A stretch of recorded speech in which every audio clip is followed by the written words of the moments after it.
السلام علیکم 7th class بیٹا، مجھے امید ہے آپ سب خیریت سے ہوں گے۔ جیسا کہ آپ کے علم میں ہے کہ ہمارا سبق جو ہے وہ کا آغاز تھا المسجد الملاکی بلاہور بک کے پیج نمبر 55 پر، یہ ہم نے جو ہے سٹارٹ کیا تھا۔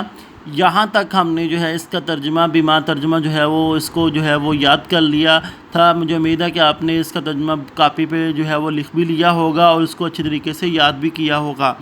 آج جو ہے ہمارا سبق یہاں سے سٹارٹ ہو رہا ہے۔ زینا باطن المسجد وخارجہ بالحجر الاحمر الثمین۔ کیا معنی اس کا؟ مسجد کا اندرونی اور بیرونی حصہ سرخ قیمتی پتھر سے مزین کیا گیا ہے۔ یہ باشِ مسجد کے حوالے سے ہم پڑھ رہے تھے، تو اس کے بارے میں بتایا گیا کہ جو باشِ مسجد ہے اس کا اندرونی اور بیرونی یعنی اندر والا حصہ اور بیرونی باہر والا حصہ جو ہے وہ سرخ قیمتی پتھر سے اس کو مزین کیا گیا، یعنی اس کو جو ہے وہ اس کے ساتھ جو ہے وہ اس کو خوبصورت بنایا گیا ہے۔ تو زینا مزین کیا گیا ہے، باطن اندرونی حصہ، المسجد مسجد کا، وخارجہ اور بیرونی حصہ، بالحجر لال پتھر، الثمین قیمتی، لال سرخ قیمتی پتھروں کے ساتھ جو ہے وہ اس کو مزین کیا گیا ہے۔ آگے ہے وَلَهُ بَابٌ رَئِیسِیٌّ کَبِیرٌ وَفِنَاءٌ مُرَبَّعٌ وَاسِعٌ وَالْمَمَرَّاتُ الْوَاسِعَاتُ وَأَرْبَعُ مَنَارَاتٍ طَوِیلَةٍ وَثَلَاثُ قُبَّاتٍ جَمِیلَةٍ۔ کیا ہے اس کا ترجمہ بن رہا ہے؟ اور اس کے لیے ایک بڑا مرکزی دروازہ، کس کے لیے؟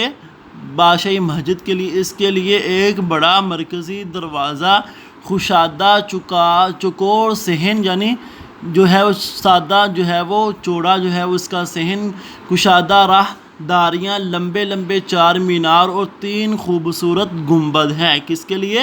یہ بادشاہی مسجد، یہ جو ہے تصویر کے اندر بھی دیکھیں، یہ بادشاہی مسجد کے انہوں نے اسکیچ بنا کر جو ہے وہ سامنے لا دیا ہے آپ کو، یہ بادشاہی مسجد ہے۔ اس کے بارے میں کہہ رہے ہیں کہ اس کے لیے ایک بڑا مرکزی دروازہ، کشادہ چوڑا اس کا صحن اور کھلی جو ہے وسیع اس کی راہداریاں، لمبی کشادہ راہداریاں، لمبے لمبے 4 مینار اور 3 خوبصورت گنبد ہے۔ جیسے تصویر کے اندر جو ہے وہ 4 مینار اور 3 گنبد دکھائی دے رہے ہیں، یہی ہے اس کے اندر بتایا گیا۔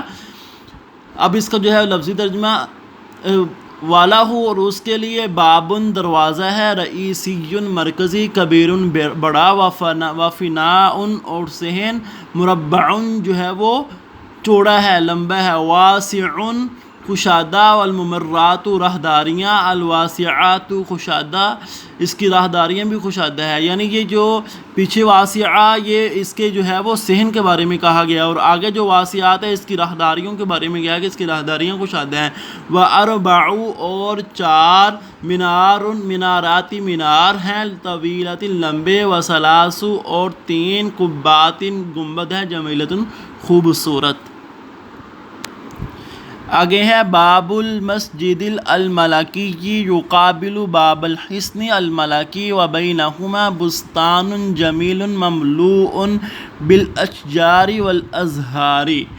کہتے ہیں کہ بادشاہی مسجد کا دروازہ شاہی قلعہ کے دروازے کے جو ہے وہ بالکل سامنے ہے، اور ان دونوں کے درمیان جو ہے وہ خوبصورت باغات ہیں جو کہ درختوں اور پھولوں سے بھرے ہوئے ہیں۔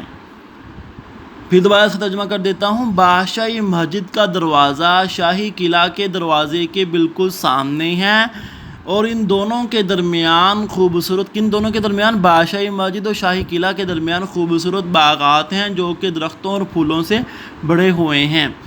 اب اس کا جو ہے وہ لفظی ترجمہ، باب المسجد الملکی، بادشاہی مسجد کا دروازہ، یقابل آمنے سامنے ہے، باب الحصن الملکی، شاہی قلعہ کے دروازے کے، وبینہما اور ان دونوں کے درمیان، بستان باغات ہیں، جمیل خوبصورت، مملوء جو بھرے ہوئے ہیں، بالاشجار درختوں کے ساتھ، والازہار اور پھولوں کے ساتھ۔ الناس یأتون لزیارت المسجد الملکی من قریب وبعید ویتعجبون بجمالہ وحسنہ ویصلون فیہ، لوگ بادشاہی مسجد کو دیکھنے کے لیے قریب اور دور سے آتے ہیں اور اس کی جمال، خوبصورتی اور حسن پر تعجب کرتے ہیں اور اس میں نماز بھی ادا کرتے ہیں۔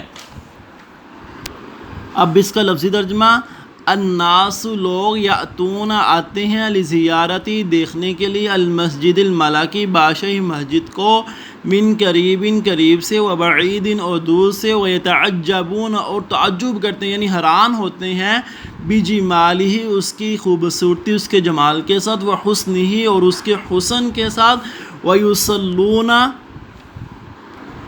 اور نماز ادا کرتے ہیں، فیہ اس میں یعنی بادشاہی مسجد میں نماز بھی ادا کرتے ہیں۔ ضریح مفکر الاسلامی العلامتی محمد اقبال رحمہ اللہ عند الباب الرئیسی من المسجد الملکی، مفکر اسلام علامہ محمد اقبال رحمہ اللہ کا مقبرہ یعنی ان کی جو قبر ہے بادشاہی مسجد کے مرکزی دروازے کے پاس ہے۔ ضریح مقبرہ یعنی قبر جو ہے ان کا مقبرہ، مفکر اسلام العلامہ محمد اقبال، علامہ محمد اقبال رحمہ اللہ کا، عندہ پاس ہے، الباب الرئیسی مرکزی دروازے کے یعنی بادشاہی مسجد کے مرکزی دروازے کے پاس ہے، من المسجد الملکی بادشاہی مسجد کے دروازے کے پاس۔ تو بیٹا آج کا سبق اتنا ہے کہ ہم نے جو ہے وہ جیسا پچھلے جو ہے وہ سبق کا ہم نے ترجمے کے ساتھ جو ہے وہ جتنی عربی عبارت کے ساتھ اس کا ترجمہ لکھا تھا اپنی کاپی پر، اسی طرح آپ نے اس کا بھی جو ہے وہ جتنی عربی عبارت کا میں نے ترجمہ اس کے ساتھ کروایا اتنی عربی عبارت اپنی عربی کی نیٹ کاپی کے اوپر جو ہے وہ اس کو خشخط کر کے اس کی عربی کو ہائی لائٹ کر کے لکھنا ہے، اس کے ساتھ اس کے ترجمے کو بھی جو ہے وہ آپ نے اس کے نیچے جو ہے وہ اچھے خوبصورت انداز کے ساتھ اچھی رائٹنگ کے ساتھ لکھنا ہے، اور جو ہے وہ ڈیٹ اور جو ہے وہ دن آپ جو ہے وہ ڈال لیا کریں بیٹا، تاریخ جو ہے وہ ساتھ جو ہے وہ کام کا بھی جو لکھا کریں، اس کے عنوان کو بھی لکھا کریں۔ اور آج اس کا جو ہے وہ مکمل جو ہے وہ ہمارا سبق مکمل ہو گیا ہے، آپ نے جو ہے یہ مکمل سبق کا جو ہے وہ عربی عبارت کا اس کا ترجمہ بک کاپی کے پہ جو نیٹ کاپی پہ لکھنا ہے، اور اس کو جو ہے بک کے اوپر اس کا لفظی ترجمہ لکھ کر اس کو اچھے طریقے سے یاد کرنا۔ مجھے امید ہے آپ اس سبق کو اچھے طریقے سے سمجھ گئے ہوں گے۔ السلام علیکم ورحمۃ اللہ وبرکاتہ۔